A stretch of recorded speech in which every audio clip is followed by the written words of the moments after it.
Video games are constantly getting bigger and bigger, that's a given. It's an ever-expanding medium that never ceases to amaze and innovate. The software used to create these games are getting bigger, the graphics of these games are getting bigger, and the microtransactions of these games are getting bigger. I'm looking at you, Call of Duty. Another thing that's getting bigger is how long games are, or specifically how long it takes to beat or complete them. An increasing amount of new games over the past few years have reached a ridiculous number of hours to beat. Take Assassin's Creed Valhalla, for example. It's definitely not the most critically received game, but it's a recent example nonetheless.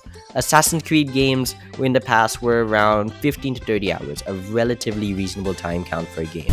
Fast forward to its 2020 iteration, and it is around 97 hours?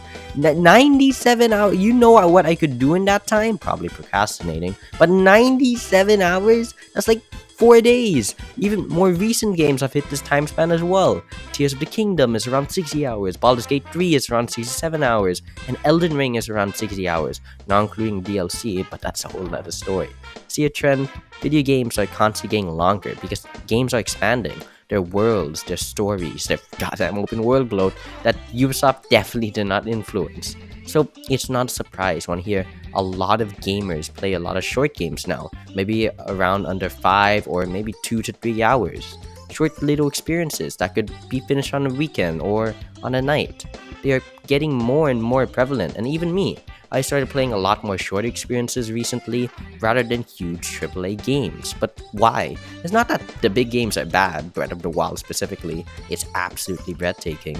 So why do I tend to play short games more nowadays? There's something about it that attracts players to its niche. There's a magic to it, a magic that makes shorter experiences feel more engaging, more memorable, and specifically more enjoyable as it should be. What is it? Well, that's what I'll be analyzing here in this mediocre video.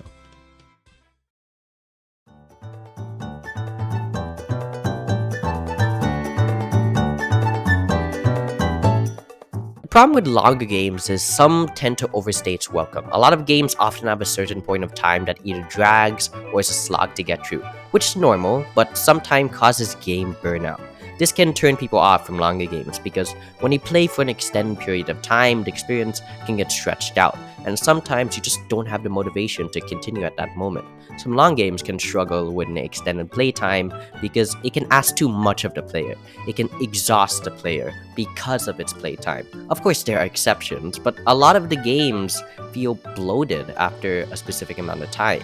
Short games, however, combats this effortlessly. The experience is compact, it's small, but is powerful.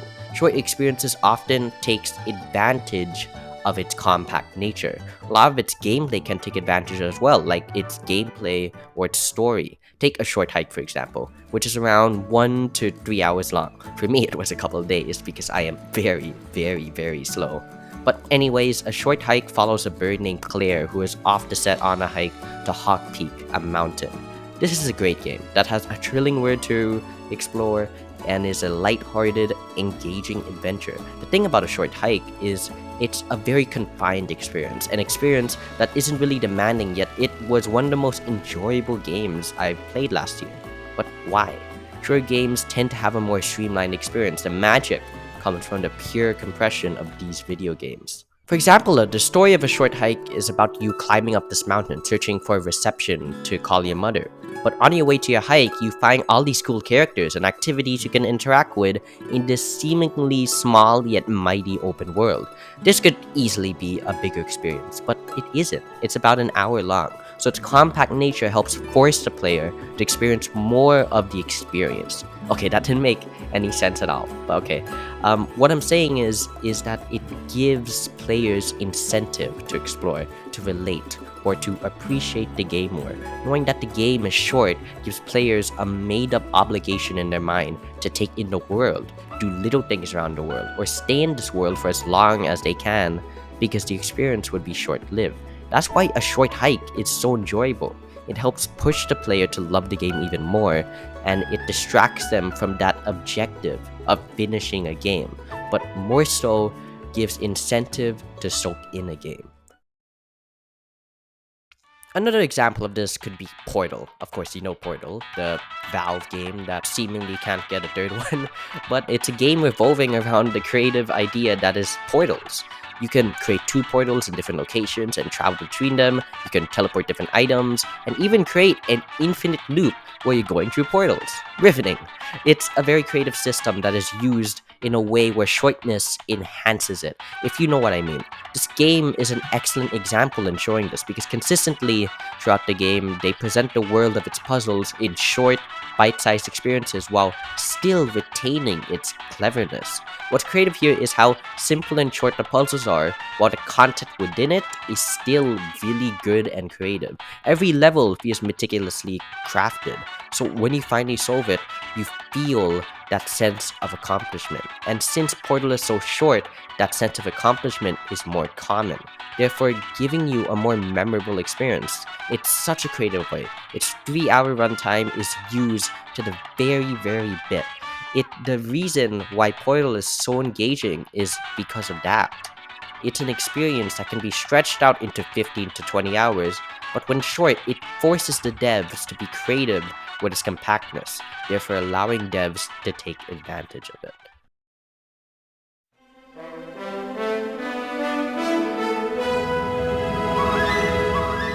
Time in games is something that most people don't have the luxury of. That's why a lot of these long games feel like a chore. It's too much of a time commitment. Time is quickly fleeing, and often we do not have enough time for games. This could be because of work, because of school, or any other outside problems. Sometimes these long games will lose us at some point.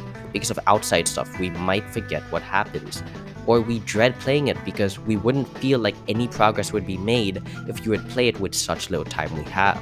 Short games avoid these feelings, these scenarios. The magic of a short game is that its nature is to be easy to pick up, easy to play, and finish in under a few days or even a night. It's extremely convenient for people not having a lot of time on their hands. The shorter, bite-sized experiences will offer a more engaging time because it takes your time in exchange for a short, fulfilling experience that feels more rewarding. Because what you do isn't tiring, its commitment is not a huge one.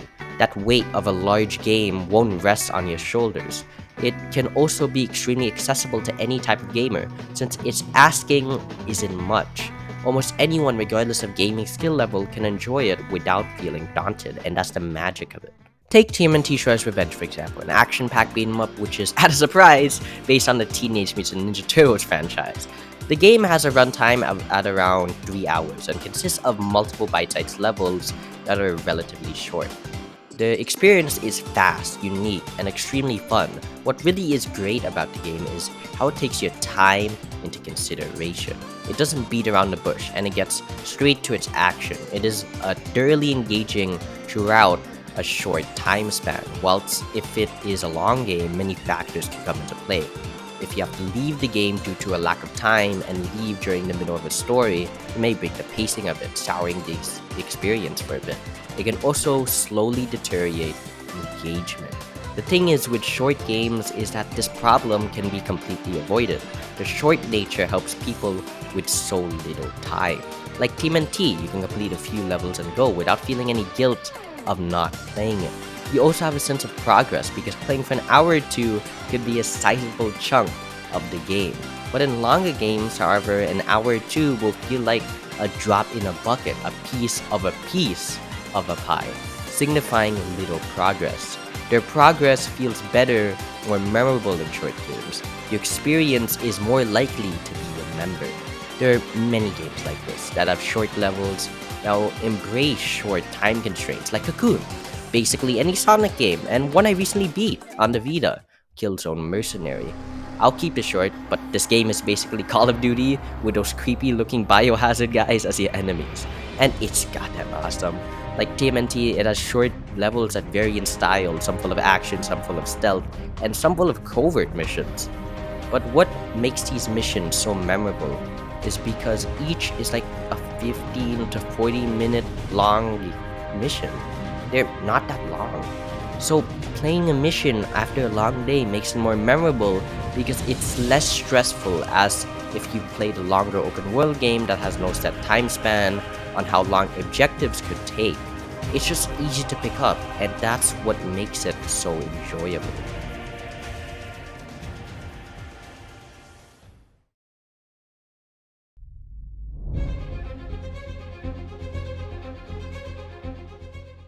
Games that tend to be short and sweet tend to also be more creative in either its story, its gameplay, or any other aspect. A lot of longer games tend to play it safe, so it can maintain a singular theme or standard. Creative risks are often uncommon because gameplay aspects or story beats have already been established, and it would be too much of a risk to sacrifice that when a player is already several hours into a game. It can break pacing. This isn't present in long games, of course, but it is a thing to look into. Short games, however, have the luxury of a short time span. It doesn't have a long canvas to paint on, it has a short experience, meaning the devs have very little to work with, opening opportunities of creative risks. Because its short time span won't establish anything. Since it's short, it won't have the caveat of any sort of pacing issues due to a new creative component. Developers have to craft experience that could be told in a long spanning 30 hours to a bite-sized 3 hours.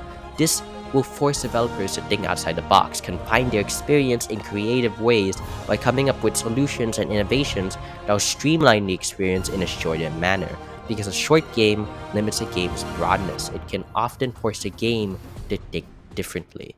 An example of this can be Before Your Eyes, a game wholly dependent on its main gameplay factor, which is the scene changes when it detects you blinking. It's an innovative gameplay mechanic that never fails to surprise. Since it's an indie game, it doesn't really have that budget for a huge game, so it tends to stay short, and 1 hour and a half short, which is actually shorter than most movies nowadays. The thing is with Before Your Eyes is that what it entails can't really be presented in a larger setting. Its creative gimmick is creative in the way where it's kind of a blink before you see it moment, no pun intended.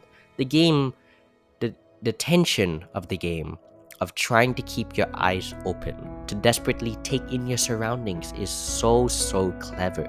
Not because of the game itself, but because of how it uses your time. It's creative in a way where every gameplay moment is less than 10 seconds, give or take. Every small burst of dopamine sprouted out at each moment motivates players to find more about this world.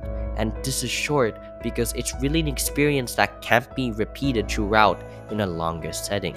It's because in a shorter setting, it allows this creative gimmick to shine through because it's relying on seizing every second of the player's attention throughout the short time span. This is a risky gimmick that can definitely lose people, but the devs use it perfectly to seize player attention. There are other great examples like this in the gaming landscape, like games like Inside, with its atmosphere encouraging player interpretation rather than a full-on narrated story. Stray, pushing its creative limits in its gameplay sector, where they use a full-on animal-focused gameplay structure.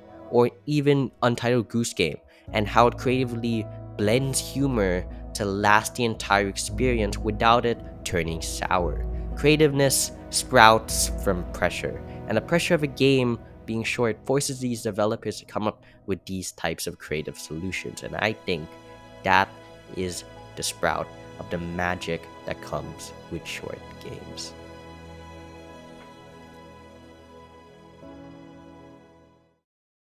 Overall, I think short games are just underrated, and the magic of it often goes under the radar. Was this video a bit overkill on showing the magical sense? Maybe.